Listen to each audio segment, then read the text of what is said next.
Estamos de volta com o nosso TV Câmara Entrevista e o tema de hoje é endometriose. Por quê? Porque o dia 8 de maio é o Dia Nacional de Luta contra a Endometriose e essa doença aí que assola muitas mulheres, traz muitas dúvidas, além de muita dor. E quem veio conversar com a gente hoje é a Gisele Andrade, ela é enfermeira da saúde da mulher. Gisele, como a gente estava no outro bloco falando mais sobre a doença em si, nesse bloco eu queria falar um pouco mais sobre o tratamento. Passou um tempão, foi lá, pesquisou tudo, tomou remédio, descobriu que tem endometriose. Como a mulher pode tratar, já que você já disse que não tem cura? É algo que vai ali se moldando e dando um jeitinho de melhorar a situação. Exatamente.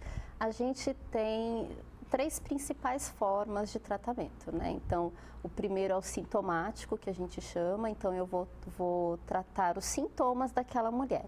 Então, eu vou ofertar medicações para tratar a dor, né? Que são essas cólicas intensas. Eu vou ofertar o hormônio, né, para controlar esse aumento do estrogênio, para que ele não fique aumentando e aí eu também não tenha proliferação desse tecido, do endométrio.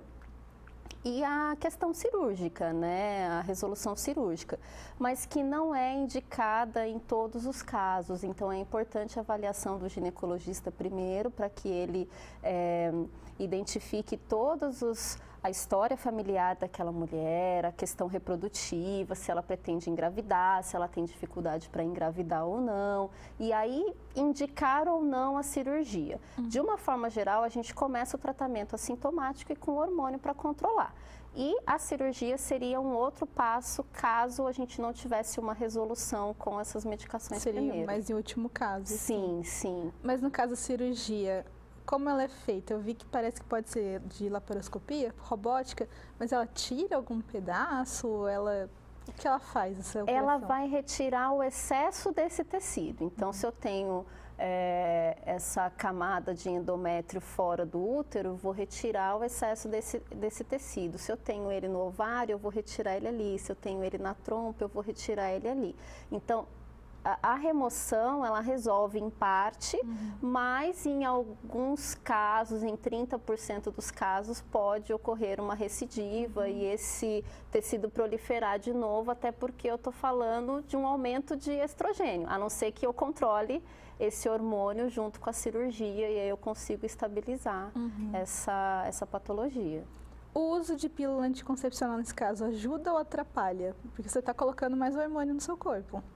Isso, ele vai ajudar, contanto que seja usado o hormônio adequado para isso, né? Então, eu não posso fazer uma automedicação acreditando que aquilo vai resolver o meu caso. Eu preciso consultar o profissional para que ele prescreva a medicação correta para o meu caso. Interromper a menstruação, seja com a pílula ou com DIU ou com injeção, é uma alternativa para sofrer menos, pelo menos?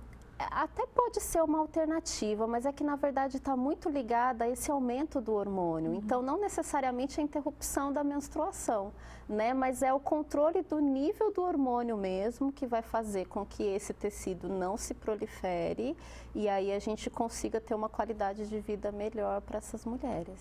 Sim. E muitas dessas mulheres, Gisele, escutam o diagnóstico de endometriose e já pensam, meu Deus, não vou poder ter filho. É mais ou menos isso ou nem tanto? Nem tanto. Algumas mulheres conseguem engravidar sem tratamento, outras mulheres com esse tratamento mais comum, que é com o hormônio a princípio, com esse tratamento sintomático, e em alguns casos se faz a remoção cirúrgica, né? E pode até fazer uma inseminação artificial, uma fertilização in vitro. Existem possibilidades, sim, contanto que eu faça um acompanhamento com um profissional especializado para continuar com esse processo da vida reprodutiva da mulher. Então, não é caso para se desesperar. Não é caso para se desesperar, não precisa acompanhar, por isso que a gente fala de sempre o diagnóstico precoce, então, quanto antes eu descobrir, vai ser melhor, eu vou tratar antes e aí eu vou tendo mais possibilidade, até porque com o passar dos anos, a mulher, por exemplo, acima dos 35 anos, a gente já não indica tanto a gestação, né? Porque influem outros riscos para essa mulher e para o bebê. Então, por isso que o diagnóstico precoce vai favorecer muito essa questão da fertilidade dela. Algumas mulheres, até conheço uma, por sinal, que teve o diagnóstico e decidiu congelar óvulos. É uma medida recomendada ou ela fez só por pânico? Eu não diria que é uma medida recomendada. Talvez por conta da idade dela, Sim, o já tinha passado dos 35. o médico recomendou, porque o que acontece? Depois dos 35 é natural que o nosso organismo comece a produzir menos hormônios e a gente comece a ter uma ovulação menor. Até porque algumas mulheres entram em menopausa precoce e aí não tem ovulação mais.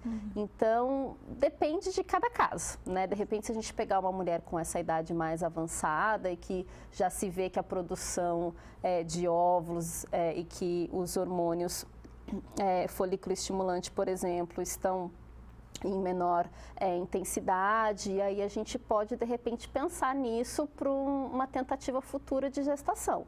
Mas não que seja uma medida que toda mulher que tem endometriose deva fazer.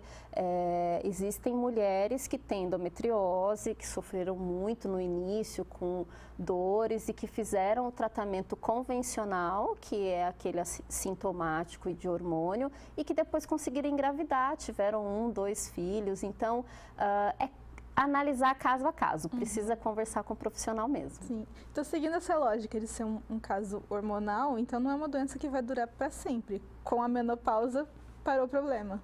Exatamente. Quando a mulher entra em menopausa, significa que eu não tenho mais aí uma liberação intensa de estrogênio.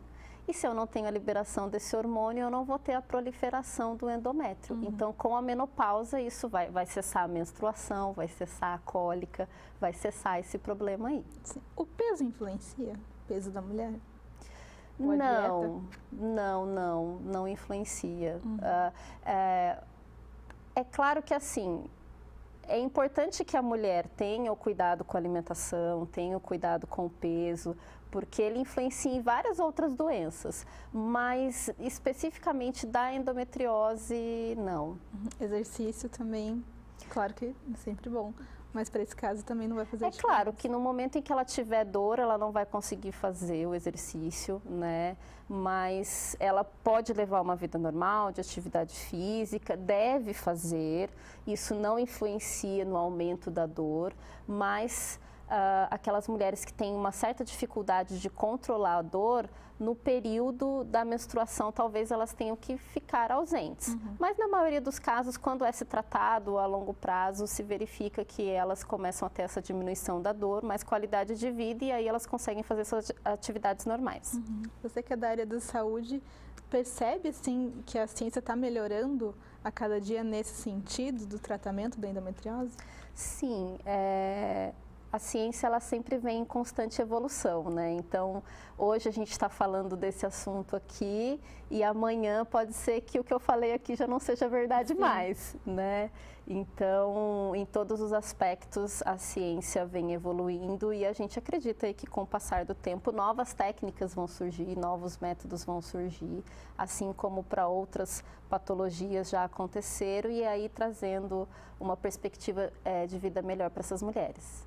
Com certeza. Nosso programa já está quase chegando ali no fim, Gisele. Eu queria que você desse um recado para quem assiste, um incentivo do porquê, se sentiu alguma coisinha ali que pode ser diferente, de correr atrás e dar também, claro, uma mensagem de esperança que não é o fim do mundo descobrir que tem endometriose. Já foi-se o tempo que era uma notícia realmente ruim, né? Verdade. O recado que eu deixo é para que todas as mulheres que percebem algum sintoma diferente, que sentem dor ou qualquer outro sintoma que incomode, procure o médico, converse com o profissional de saúde. Ele é a melhor pessoa para poder investigar esses sintomas, Quando a gente deixa para depois, a gente vai postergando, a gente só vai piorando a situação de saúde, né? Então, é muito importante a gente agir sempre no começo. Para todas as doenças que nós apresentamos, o diagnóstico precoce sempre ele é a melhor forma de investigação e tratamento, e aí consegue trazer um pouco de perspectiva melhor para essas pessoas. E lembrando que o diagnóstico tem que ser com o médico, né, Sim. gente? O Google não ajuda muito nesse caso, Não. porque às vezes você acha que tem uma coisa muito pior do que é. Vamos prestar um pouquinho mais atenção nisso, né, Gisele? Esse foi o nosso programa, eu agradeço muito a sua participação, deu para tirar a dúvida de quem está assistindo, mas se sobrou alguma dúvida, é claro, só procurar um profissional, como a Gisele mesmo disse. Este foi o nosso programa e eu quero dizer que se você gostou, quer ver de novo ou quer mandar para alguém, vai no site, no Facebook, no YouTube, os links estão todos lá. E também acompanha a nossa programação, porque vez ou outra tem reprise e também tem coisa muito boa que você ainda não assistiu e é novo na nossa programação. Eu agradeço a audiência e até a próxima. Tchau, tchau.